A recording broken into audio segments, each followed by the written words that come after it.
मैं तुमसे आज धन की बात करने नहीं आया हूं, क्योंकि धन की बात तो दुनिया सदियों से करती आ रही है। मैं तुमसे उस स्रोत की बात करने आया हूं जहां से धन जन्म लेता है, जहां से समृद्धि बहती है, जहां से शक्ति उठती है। तुमने जीवन भर सुना है कि धन मेहनत से मिलता है, संघर्ष से मिलता है, भाग्य से मिलता है। और मैं तुमसे कहता हूं, यह सब आधा सत्य है और आधा सत्य सबसे खतरनाक झूठ होता है। तुमने देखा है, कोई आदमी दिन रात मेहनत करता है, पसीना बहाता है, फिर भी जीवन में खाली हाथ रह जाता है। और कोई दूसरा आदमी सहज शांत बिना हड़बड़ी के चलता है और जीवन उसके चरणों में सब कुछ रख देता है। क्या यह केवल संयोग है? नहीं। क्या यह ईश्वर की कृपा है? नहीं। यह एक आंतरिक विज्ञान है, और उस विज्ञान का पहला सूत्र है मणिपुर चक्र। मणिपुर चक्र कोई कल्पना नहीं है, कोई धार्मिक विश्वास नहीं है। यह तुम्हारे भीतर स्थित जीवन ऊर्जा का केंद्र है।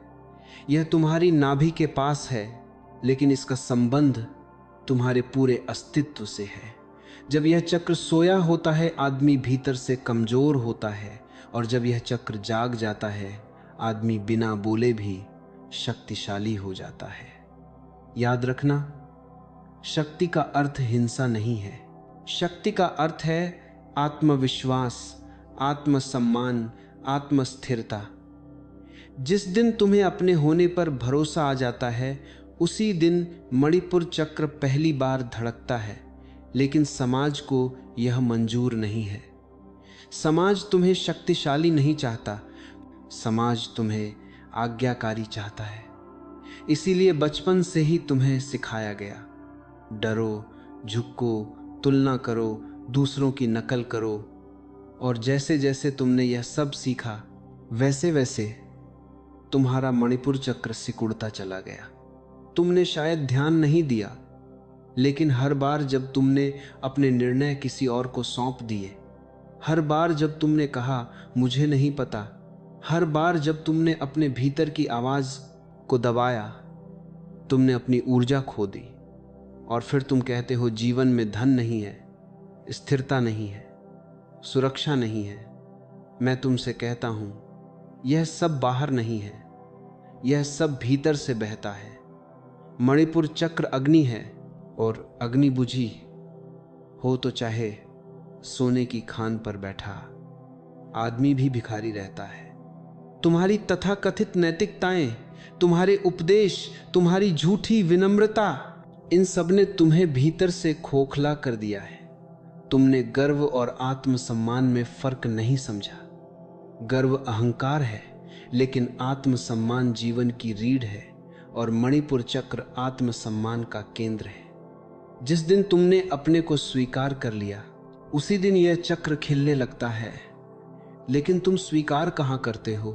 तुम हमेशा किसी और जैसे होने की कोशिश करते हो।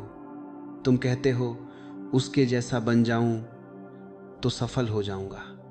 और मैं तुमसे कहता हूं, जिस दिन तुम किसी और जैसे बनने की कोशिश करते हो, उसी दिन तुम अपनी असफलता की नींव रख देते हो। क्योंकि मणिपुर चक्र मौलिकता से खिलता है, नकल से नहीं। यह चक्र कहता है, मैं हूं और मेरा होना पर्याप्त है। जब यह भाव भीतर उतरता है, तब जीवन तुम्हें चुनौती नहीं देता। जीवन तुम्हारे साथ सहयोग करने लगता है। धन तब नहीं आता जब तुम उसे पकड़ने दौड़ते हो। धन तब आता है जब तुम भीतर से इतने स्थिर हो जाते हो कि धन तुम्हें ढूंढता है। तुमने देखा होगा, डरे हुए आदमी के हाथ में पैसा टिकता नहीं है। जैसे ही थोड़ा आता है, या तो खर्च हो जाता है, या बीमारी बन जाता है, या किसी दुर्घटना में चला जाता है। क्यों? क्योंकि ऊर्जा वहां टिक नहीं सकती जहां डर है। मणिपुर चक्र का सबसे बड़ा शत्रु डर है। असुरक्षा का डर, भविष्य का डर, असफलता का डर। और समाज ने तुम्हें डर में जीना सिखाया है। तुम्हें कहा गया, कल का सोचो, भविष्य की चिंता करो, सुरक्षित रहो। लेकिन मैं तुमसे कहता हूं, जो आदमी भविष्य में जीता है, वह वर्तमान की शक्ति खो देता है और मणिपुर चक्र वर्तमान में जीता है। यह अभी की आग है, अभी की ऊर्जा है। यह कहता है जो करना है अभी करो। यही कारण है कि जब यह चक्र जागता है तो आदमी टालता नहीं है, वह निर्णय लेता है। और निर्णय लेने वाला आदमी ही जीवन में समृद्ध होता है। तुमने शायद यह भी देखा होगा, अवसर सबके पास आते हैं लेकिन साहस कुछ ही लोग दिखाते हैं। अवसर बाहर से आता है लेकिन साहस भीतर से। और साहस का घर मणिपुर चक्र है। जब यह चक्र बंद होता है आदमी अवसर देखकर भी चूक जाता है, और जब यह खुला होता है आदमी साधारण स्थिति में भी स्वर्ण खोज लेता है। इसलिए मैं तुमसे कहता हूं, धन को मत खोजो, अपने भीतर की आग को खोजो। समृद्धि को मत मांगो, अपनी ऊर्जा को जगाओ। तुम जितने अधिक अपने भीतर केंद्रित होते जाओगे उतना ही जीवन तुम्हारे चारों ओर व्यवस्थित होता चला जाएगा। यह कोई चमत्कार नहीं है, यह नियम है। जैसे गुरुत्वाकर्षण नीचे खींचता है वैसे ही जागा हुआ मणिपुर चक्र परिस्थितियों को अपनी ओर खींचता है। एक बात और याद रखना, धन लक्ष्य नहीं है, धन परिणाम है। अगर तुमने धन को लक्ष्य बना लिया तो तुम जीवन से चूक जाओगे, लेकिन अगर तुमने अपने भीतर की शक्ति को लक्ष्य बना लिया तो धन अपने आप पीछे पीछे आएगा। यही मणिपुर चक्र का पहला रहस्य है, और जो इसे समझ लेता है उसके जीवन में पहली बार वास्तविक समृद्धि का द्वार खुलता है। अब मैं तुमसे उस कारण की बात करना चाहता हूं जिसे तुम देखना नहीं चाहते, क्योंकि आदमी अक्सर परिणाम को दोष देता है लेकिन कारण से बचता है। तुम कहते हो जीवन में धन नहीं है, स्थिरता नहीं है, सुरक्षा नहीं है, लेकिन तुम यह पूछने का साहस नहीं करते कि भीतर क्या बंद पड़ा है। मणिपुर चक्र कोई ऐसे ही बंद नहीं हो जाता, उसे बंद किया जाता है धीरे धीरे, योजनाबद्ध ढंग से। और सबसे पहले यह काम करता है तुम्हारा बचपन। एक बच्चा पैदा होता है पूरी शक्ति के साथ, उसकी नाभि से जीवन की आग जलती है। वह डरता नहीं है, वह मांगता नहीं है, वह सीधे रोता है, सीधे हंसता है, सीधे जिद करता है। लेकिन समाज को यह सीधापन खतरनाक लगता है। समाज कहता है ज़्यादा मत मांगो, ज़्यादा मत चाहो, ज़्यादा मत बोलो, ज़्यादा मत बनो। और जैसे जैसे बच्चा इन मत के बीच बड़ा होता है वैसे वैसे उसकी आग बुझने लगती है। उसे सिखाया जाता है अच्छे बनो, आज्ञाकारी बनो, दूसरों की सुनो, लेकिन उसे यह नहीं सिखाया जाता कि अपने भीतर की सुनो। और जिस दिन बच्चा अपने भीतर की आवाज को दबाना सीख लेता है उसी दिन मणिपुर चक्र पर पहला ताला लग जाता है। फिर स्कूल आता है जहां तुलना शुरू होती है।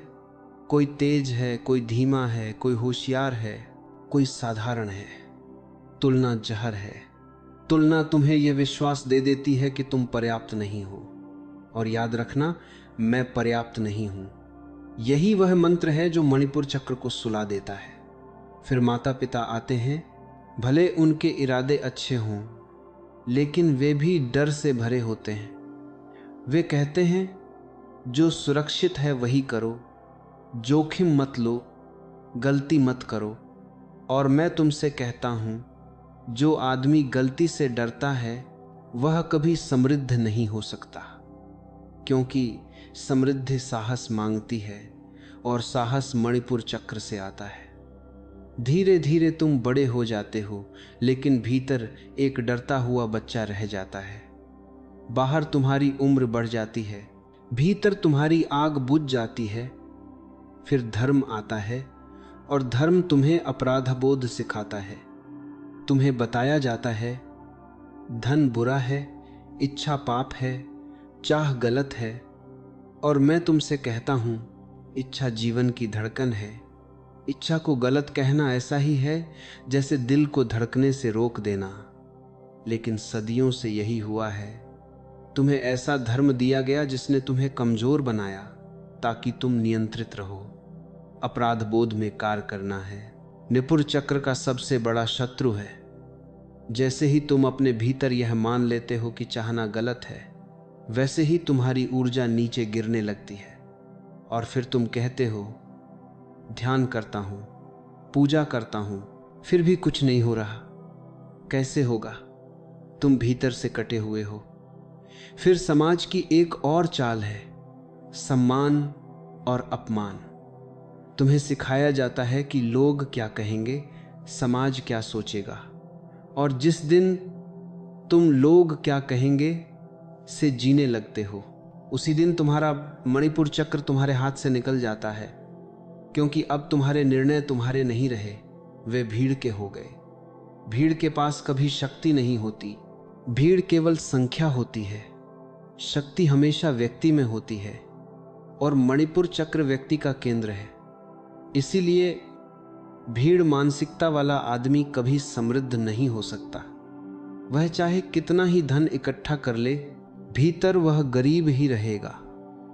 एक और बहुत सूक्ष्म कारण है असफलता का डर। तुम्हें सिखाया गया है कि असफल होना बुरा है, लेकिन मैं तुमसे कहता हूं, असफलता जीवन की प्रयोगशाला है। जो गिरा नहीं वह चला नहीं। लेकिन जब डर हावी हो जाता है, तब आदमी सुरक्षित रास्ते चुनता है, उधार की जिंदगी जीता है और अपनी आग को बुझाए रखता है। मणिपुर चक्र को आग चाहिए और डर आग पर पानी है। फिर तुम काम करते हो, नौकरी करते हो, व्यापार करते हो, लेकिन भीतर से डरे रहते हो। कल क्या होगा, पैसा रहेगा या नहीं, लोग क्या सोचेंगे। और यही डर धन को आने नहीं देता। धन डर के घर में नहीं रुकता। जहां डर है वहां ऊर्जा टिक नहीं सकती। तुमने शायद देखा होगा, कुछ लोग बहुत पैसा कमा लेते हैं, लेकिन अचानक सब चला जाता है। बीमारी, मुकदमा, दुर्घटना। क्यों? क्योंकि भीतर अभी भी वही डर, वही असुरक्षा बैठी है। मणिपुर चक्र आधा अधूरा खुला है और आधी खुली शक्ति सबसे खतरनाक होती है। फिर एक और कारण है दूसरों पर निर्भरता। सरकार कुछ करे, गुरु कुछ करे, भाग्य कुछ करे, और मैं तुमसे कहता हूं, जिस दिन तुमने जिम्मेदारी बाहर रख दी, उसी दिन तुमने अपनी शक्ति खो दी। मणिपुर चक्र जिम्मेदारी से खेलता है। यह कहता है, मैं जिम्मेदार हूं। जब तुम यह कहते हो, तब पहली बार तुम मालिक बनते हो। लेकिन गुलामी आसान है। गुलामी में तुम दोष दे सकते हो, और दोष देने वाला आदमी कभी समृद्ध नहीं हो सकता, क्योंकि दोष देने में ऊर्जा बह जाती है। अंत में सबसे गहरा कारण है स्वयं से दूरी। तुम अपने शरीर से कटे हो, अपनी सांस से कटे हो, अपनी नाभि से कटे हो। तुम सिर में जीते हो, सोचते हो, योजनाएं बनाते हो, डरते हो, लेकिन मणिपुर चक्र सोच से नहीं, अनुभूति से जागता है। जब तक तुम अपने शरीर में नहीं उतरते, जब तक तुम अपनी नाभि को महसूस नहीं करते, तब तक यह चक्र केवल शब्द बना रहेगा। इसलिए अगर जीवन में धन नहीं है, तो समस्या धन की नहीं है, समस्या मणिपुर चक्र की है। और जब तक तुम इन कारणों को नहीं देखोगे, तब तक कोई उपाय काम नहीं करेगा। मणिपुर चक्र को समझना सरल है, लेकिन उसे जगाना साहस मांगता है। और साहस कोई बाहर से मिलने वाली वस्तु नहीं है। साहस भीतर की आग से पैदा होता है। इसलिए मैं तुम्हें कोई कठिन तपस्या नहीं देने जा रहा हूं, कोई जटिल विधि नहीं सिखाने जा रहा हूं। मैं तुम्हें केवल तुम्हारे ही भीतर लौटने का रास्ता दिखा रहा हूं। सबसे पहले एक बात गहराई से समझ लो, मणिपुर चक्र सोच से नहीं जागता, यह अनुभूति से जागता है। तुम जितना अधिक सोचोगे, उतना ही सिर में फंसते जाओगे। और सिर ऊर्जा का केंद्र नहीं है। सिर तो केवल गणना का यंत्र है। मणिपुर चक्र शरीर में है, नाभि के पास है। इसलिए पहला सूत्र है, शरीर में उतरना। दिन में किसी भी समय आंखें बंद करो, कुछ करने की कोशिश मत करो, बस अपनी सांस को देखो। लेकिन सांस को छाती में मत देखना, नाभि तक आते हुए महसूस करना। धीरे धीरे सांस अंदर जाती है, नाभि फैलती है, सांस बाहर जाती है, नाभि सिकुड़ती है। बस यही देखना है। कुछ दिनों में तुम पाओगे कि नाभि का क्षेत्र गर्म होने लगा है। यह गर्मी साधारण नहीं है, यह जीवन अग्नि का संकेत है। यही अग्नि मणिपुर चक्र की भाषा है। दूसरा सूत्र है जिम्मेदारी।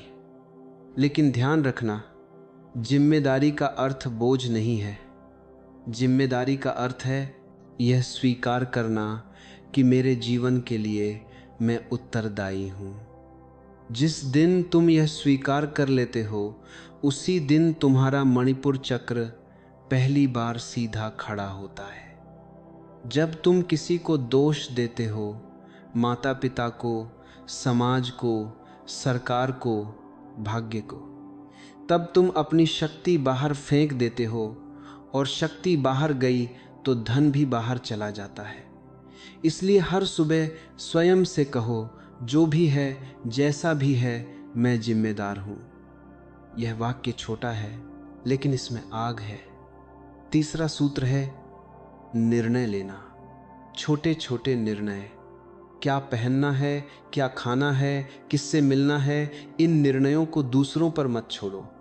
हर बार जब तुम स्वयं निर्णय लेते हो, मणिपुर चक्र मजबूत होता है। और याद रखना, सही गलत की चिंता मत करना। गलत निर्णय भी शक्ति देता है, केवल निर्णयहीनता शक्ति छीनती है। चौथा सूत्र है डर से मित्रता। डर को दबाना मत, उससे भागना मत। जब डर आए, आंखें बंद करो और सीधे नाभि पर ध्यान ले आओ। डर सिर में होता है, नाभि में आते ही वह पिघलने लगता है। डर ऊर्जा है, बस गलत दिशा में बह रही है। जब तुम उसे नाभि में लाते हो, वही ऊर्जा साहस बन जाती है। यही रसायन है। पांचवां सूत्र है शरीर को सम्मान देना। तुमने शरीर को केवल उपयोग की वस्तु बना लिया है। मणिपुर चक्र तब खिलता है जब शरीर और चेतना मित्र बन जाते हैं। थोड़ा चलो, थोड़ा नाचो, थोड़ा हंसो, बिना कारण के बिना किया गया हर काम, क्योंकि मणिपुर चक्र जीवन के उत्सव से जुड़ा है, तपस्या से नहीं। छठा सूत्र है क्रोध को समझना। क्रोध दबाओ मत, दबाया हुआ क्रोध मणिपुर चक्र को जला देता है। क्रोध को देखो, जागरूक रहो। जब क्रोध उठे, तुरंत प्रतिक्रिया मत करो, बस उसे महसूस करो। नाभि में एक आग उठ रही है। यदि तुम जागरूक रहे तो वही क्रोध तुम्हें स्पष्टता देगा, निर्णय देगा, शक्ति देगा। सातवां सूत्र है स्वीकार। जो है, जैसा है, उसे स्वीकार करना। अस्वीकार ऊर्जा को बांध देता है, स्वीकार ऊर्जा को बहने देता है। जब तुम अपने जीवन को स्वीकार करते हो, तब जीवन तुम्हें स्वीकार करता है। आठवां सूत्र है ध्यान। लेकिन ध्यान को गंभीर मत बनाना, ध्यान को खेल बनाना। नाभि पर हाथ रखकर बैठो, हल्की मुस्कान रखो। मुस्कान मणिपुर चक्र को बहुत प्रिय है। गंभीर लोग शक्तिशाली नहीं होते, वे कठोर होते हैं। शक्ति में हल्कापन होता है। और अंत में सबसे गहरा सूत्र, अपने होने पर भरोसा। यह भरोसा शब्दों से नहीं आता, यह धीरे धीरे पैदा होता है। जैसे जैसे तुम ऊपर बताए गए सूत्रों को जीने लगोगे, वैसे वैसे एक दिन तुम पाओगे कि तुम्हारी चाल बदल गई है, तुम्हारी आवाज में स्थिरता आ गई है, तुम्हारी आंखों में भय कम हो गया है। और उस दिन धन पहली बार तुम्हारे जीवन में स्थिर होगा, क्योंकि अब तुम उसे पकड़ नहीं रहे, अब तुम आकर्षित कर रहे हो। मणिपुर चक्र चुंबक है। जब यह जागता है, परिस्थितियां स्वयं व्यवस्थित होने लगती हैं, लोग सहयोग करने लगते हैं, अवसर दिखाई देने लगते हैं, निर्णय स्पष्ट होने लगते हैं। और तब तुम्हें समझ में आएगा कि धन कभी लक्ष्य था ही नहीं, वह तो केवल एक संकेत था कि भीतर कुछ जाग गया है। यही है मणिपुर चक्र का जागरण, यही है धन और समृद्धि का वास्तविक द्वार। और याद रखना, यह द्वार बाहर नहीं खुलता, यह भीतर से खुलता है। जब तुम भीतर सम्राट बन जाते हो तब बाहर का संसार अपने आप झुक जाता है।